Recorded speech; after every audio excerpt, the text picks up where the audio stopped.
सामने बढ़ा ओए।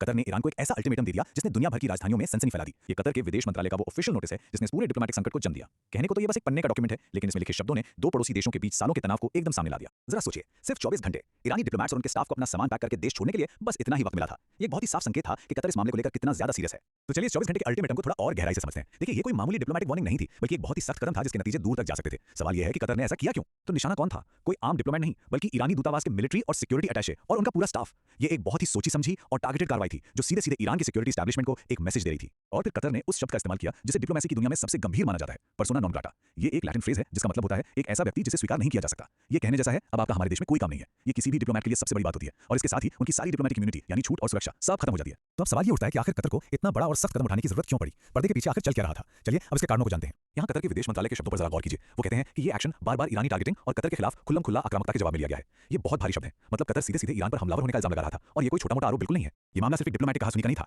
कतर के लिए ये उनकी सॉवरेनिटी यानी संप्रभुता और नेशनल सिक्योरिटी पर सीधा हमला था। और जब किसी देश की सॉवरेनिटी पर बात आती है तो वो चुप नहीं बैठ सकता। ये किसी भी देश के वजूद का सवाल होता है। अच्छा, तो कतर ने अपने इस एक्शन को दुनिया के सामने कैसे सही ठहराया? उन्होंने सिर्फ इल्जाम ही नहीं लगाए, बल्कि अपने केस को इंटरनेशनल लॉ के मजबूत आधार पर खड़ा किया।